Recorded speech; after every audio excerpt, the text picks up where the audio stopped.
현명한 부처님 말씀을 매일 들으려면 구독해주세요.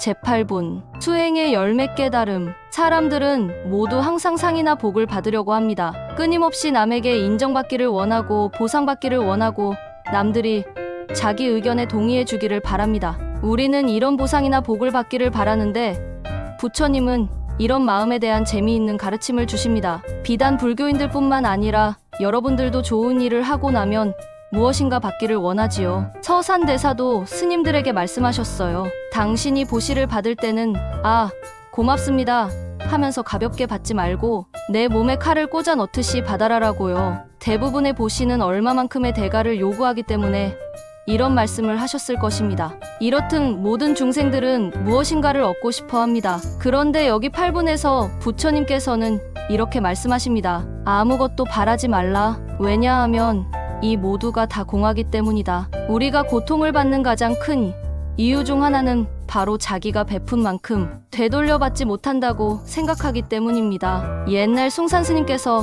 미국에 있는 한국 사찰에 방문을 하실 때 일인데요. 스님이 법상에 오르시면 예를 올리고 신도님들이 앞으로 나와 보시함에 보시들을 하고 있던 중이었어요. 1,000원씩 말이죠. 그런데 숭산 스님께서 갑자기 이런 말씀을 하셨어요. 아이고 이 사람들아, 자기 자식들 다 서울대학교 입학하기를 원하면서 고작 1,000원을 넣고 가는가? 고작 1,000원 넣고 그렇게 큰 걸 바래? 보시금을 넣고 계신 신도님들 바로 앞에서 그렇게 말씀을 하시니 당황한 신도님들이 지갑에서 더 많은 돈을 꺼내는 진풍경이 연출되었어요. 여기 8분의 요지는 보시의 공함입니다. 사실 자식이 서울대학교에 입학하게 되는 것은 아주 작은 공덕이죠. 물론 사회에서는 대단하다고 하겠죠. 하지만 다음 생, 또 다음 생, 무수히 많은 무한히 긴 시간의 우주를 보시는 부처님의 안목으로는 별것 아닌 것이 되는 것입니다. 수보리야, 내 생각은 어떠한가? 만약 어떤 사람이 삼천 대천 세계에 가득 찬 7가지 보물을 모두 보시한다면 그 사람이 지은 공덕이 과연 많겠는가? 수보리가 대답했다. 매우 많습니다. 세존이시여. 왜냐하면 그 복덕은 곧 복덕이 아니기 때문에 열애께서 복덕이 많다고 말씀하시는 것입니다. 만일 또 어떤 사람이 이 경 가운데 다만 사국에만이라도 받아 지니고 다른 사람에게 설명해 준다면 그 복덕은 칠보로 보시한 복덕보다 훨씬 더 클 것이다. 수보리야. 왜냐하면 모든 부처님이나 안욕따라 삼맥삼보리법이 모두 다 이 경에서 나온 것이기 때문이니라. 수보리야.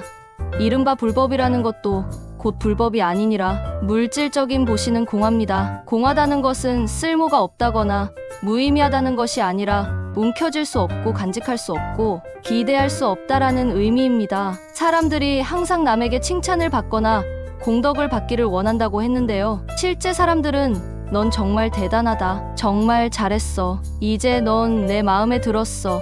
이런 말을 듣기를 원합니다. 여기에 관한 재미있는 일화가 있습니다. 예전에 일본에서 아주 유명한 큰 스님이 계셨습니다. 그 스님은 일본인들 모두가 존경하고 사랑하는 큰 스님이셨습니다. 이 큰 스님이 나타나실 때는 좋은 실크 옷에 오유에 뭔가를 걸쳐 입고 고급 신발을 신고 희귀한 염주를 들고 나타나십니다. 그리고 신도들은 항상 많은 돈과 선물과 음식 등을 바치곤 했습니다. 큰 스님은 그런 것들이 싫었습니다. 어느 날 어느 교수님 댁에 초청을 받아서 방문을 했는데요. 큰 스님은 좋은 옷 대신에 수염을 덥수룩하게 기르고 일부러 옷을 허름하게 입고 씻지도 않고 그런 모습으로 교수님 댁을 조금 일찍 방문하셨답니다. 그러자 사람들이 큰 스님을 알아보지 못하고 다들 외면을 하더랍니다. 그래서 사람들에게 사정을 해서 먹을 것을 달라고 부탁을 하자 외진 곳에서 식은 밥 같은 것을 주더랍니다. 교수를 포함한 사람들은 거지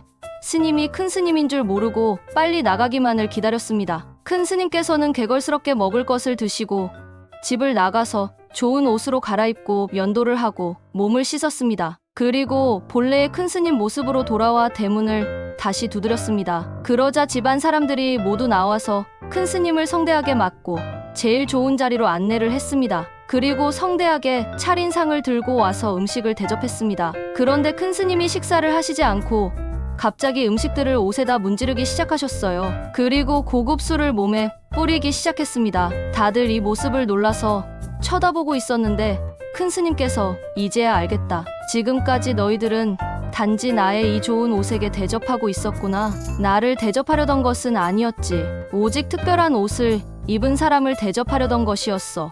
내가 1시간 전에 왔을 때는 그렇지 않았지?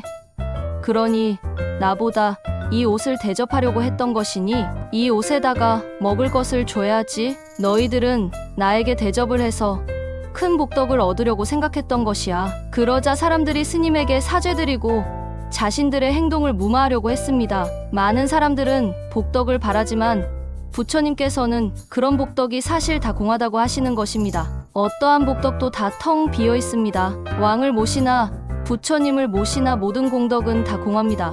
만약 복덕의 공함을 여실히 깨닫게 되면 바로 이 깨달음은 위대한 공덕이 되는 것입니다. 삼천대천 세계에서의 복, 좋은 대학에 간다든지 돈이 많다든지 지위가 높다든지 하는 복은 아주 작은 복일 뿐입니다. 이런 복은 변하지요. 그리고 결국은 다시 사라집니다. 하지만 훨씬 더 위대한 복이 있습니다. 그것은 바로 금강경을 공부하는 것입니다. 그것은 내 자신의 마음을 공부하는 것입니다. 나는 누구인가에 대해서 말입니다. 가장 위대한 복덕은 바로 이 마음 공부입니다. 이것이 가장 수승한 공덕입니다. 금강경 9분입니다. 9분은 소승불교의 단계별 깨달음에 관한 내용입니다. 수보리야, 어떻게 생각하느냐? 수다원이 나는 수다원의 과를 얻었노라고 능히 생각하겠느냐? 수보리가 대답하였다. 아니옵니다. 세존이시여, 왜냐하면 수다원은 성인 축에 든다는 뜻으로 일컬을 뿐이지 실은 들어간 바가 없기 때문입니다. 색성향미 촉법에 집착하지 않음을 일컬어 수다원이라 하는 것입니다. 수보리야, 어떻게 생각하느냐? 사다함이 나는 사다함의 과를 얻었노라고 능히 생각하겠느냐? 수보리가 대답하였다. 아니옵니다. 세존이시여, 왜냐하면 사다함이란 한 번 갔다 다시 온다는 뜻을 일컬음이나 실은 가고 오는 바가 없으며 다만 이름하여 사다함이라 일컬을 뿐입니다. 수보리야, 어떻게 생각하느냐? 아나함이 나는 아나함의 과를 얻었노라고 능히 생각하겠느냐? 수보리가 다시 아뢰었다. 아니옵니다. 세존이시여, 왜냐하면 아나함은 다시 오지 않는다는 말이 오니 실은 오지 아니함이란 없기 때문에 이름하여 아나함이라고 하는 것입니다. 수보리야, 어떻게 생각하느냐? 아라한이 나는 아라한의 도를 얻었다고 능히 생각하겠느냐?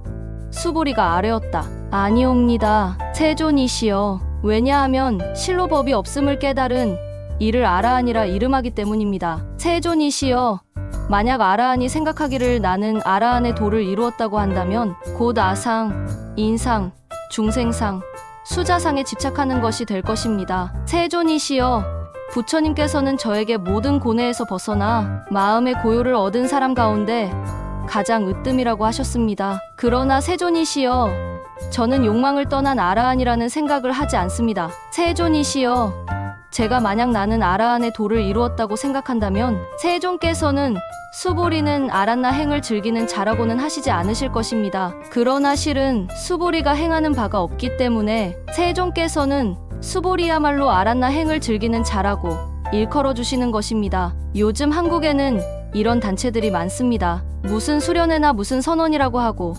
수행의 단계를 가르치는 곳이죠. 첫째 주에는 150불이나 200불을 내면 첫 번째 경지에 이를 수 있다고 합니다. 둘째 주에는 그 다음 단계에 이를 수 있다고 하고요. 그런 식으로 계속 하다 보면 최고의 경지에 다다를 수 있다고도 합니다. 어떤 과정을 거쳐야 한다는 것인데요. 진정한 불교는 사실 이런 것이 아닙니다. 최소한 대승불교나 선불교는 이런 것이 아닙니다. 주장자로 책상을 내리치며 정통불교는 바로 이 순간의 문을 통과하기 때문입니다. 바로 이 경험입니다. 이 쾅하는 소리를 듣는 것입니다. 이 바람을 느끼는 것입니다. 오직 이 한 단계뿐입니다. 여러분 삶이 바로 이 순간입니다. 수보리와 같은 아라한은 이렇듯 단계를 거치는 수행법에서 아직도 헤어나지 못하고 있었던 것이죠. 부처님께서 설하시는 진정한 수행의 길은 단계라는 개념 없이 하는 것입니다. 금강경 10분입니다. 부처님께서 수보리에게 말씀하십니다. 수보리야,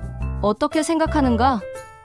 열애가 과거 연등불 회상에 있을 때 법에 대하여 깨달은 것이 있는가? 없습니다. 세존이시여, 열애에서 연등불 회상에서 법에 대해 실로 얻은 바가 없었습니다. 수보리여, 그대의 생각은 어떠한가? 보살에게 장엄한 불교의 땅이 있는가?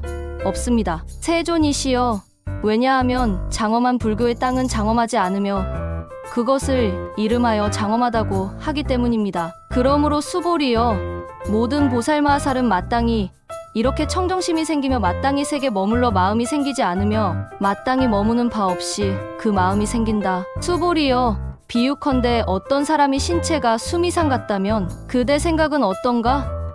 몸이 크지 않은가? 수보리가 말합니다. 매우 큽니다. 세존이시여, 왜냐하면 부처께서 몸이 아닌 것을 이름하여 큰 몸이라 했기 때문입니다. 9분에서는 수행의 단계에 대해 말씀하셨는데 10분에서는 그런 것이 없다고 말씀하십니다. 연등불과 함께 계시던 곳에서도 법에 대해 실로 얻은 바가 없다고 말씀하시는 것입니다. 진정한 깨달음은 그것이 없음을 깨닫는 것입니다. 오직 나의 본래의 모습으로 되돌아가는 것입니다. 이것이 깨달음입니다. 예수님도 그러셨죠. 천국으로 가고 싶다면 아이처럼 되라고요. 오늘 아침 제 방에 아주 어린 유발상자가 놀러 왔는데요. 그 어린 스님은 순간순간 그냥 할 뿐입니다. 어떤 특별한 수행을 거쳐서 그렇게 하는 것이 아닙니다. 그냥 있는 그대로 행동하는 것입니다. 아직 어려서 따로 가르칠 것이 없어서 대도무문, 위대한 길은 문이 따로 없다는 것을 알려주었습니다. 그랬더니 어디를 가나 대도무문을 외치고 다닙니다. 그는 이미 대도무문과 한 마음이 되었어요. 10분의 내용은 매우 간단합니다. 보살의 깨달음은 특별한 것이 아닙니다. 당시 사람들은 누가 보살이 되면 뭔가 특별한 기적을 일으킬 수 있을 것이라고 믿었습니다. 사람들이 예수에게 기대하는 것처럼 불교의 세상으로 만든다거나 하는 것처럼 말이죠. 당시에는 그런 기적을 바라는 사람들이 많았습니다. 부처님께서는 나의 깨달음은 특별한 것이 아니다라고 말씀하시죠. 보살은 기적을 일으키는 사람이 아닙니다. 사람들은 기적 같은 것을 바라지만 부처님은 보살에게 기적을 바라지 말라고 말씀하신 거죠. 미국에서 숭산 스님이 법문 중에 말씀하신 것입니다. 어떤 사람이 숭산 스님에게 깨달은 사람은 기적을 행할 수 있다고 하는데 숭산 스님은 어떤 기적을 보여줄 수 있나요? 라고 질문했습니다. 숭산 스님께서는 오, 그래? 그럼 기적을 보여주지. 난 방금 전에 밥을 먹었어. 그래서 힘이 나서 지금 법문을 하고 있다. 이게 기적이야. 그러자 그 사람이 그게 왜 기적인가요? 하고 물었습니다. 숭산 스님이 당신도 나와 같은 일을 하면서 이것이 얼마나 기적 같은 일인지 모르고 있구나. 음식을 먹고 힘이 나서 많은 일을 하고 있는 게 기적이야. 라고 하셨어요. 부처님의 기적은 뭔가 특별한 것을 따로 일으키는 것이 아닙니다. 소승불교의 최대 목적은 태어나서 진리를 깨닫고 열반에 들어 다시 환생하지 않는 것입니다. 그런데 여기서 부처님은 다시 태어나고 또 태어납니다. 모든 부처를 섬기는 그런 진정한 보살의 길을 설하시는 것입니다. 그렇게 부처님이 되신 것입니다. 수보리여, 비유컨대 어떤 사람이 신체가 수미상 같다면 그대 생각은 어떤가? 몸이 크지 않은가? 수보리가 말합니다. 매우 큽니다. 세존이시여, 왜냐하면 부처께서 몸이 아닌 것을 이름하여 큰 몸이라 했기 때문입니다. 이 대목은 부처님께서 어떤 몸이나 하는 것은 허상이며 진정한 깨달음은 공하다는 것을 깨닫는 것이다라고 말씀하신 것입니다. 또한 이 생과 다음 생, 무한한 윤회 속에서 모든 중생을 위해 살겠다는 서원이 보살의 서원이며 수미산보다 위대한 것입니다. 구독과 좋아요는 영상 제작에 큰 힘이 됩니다.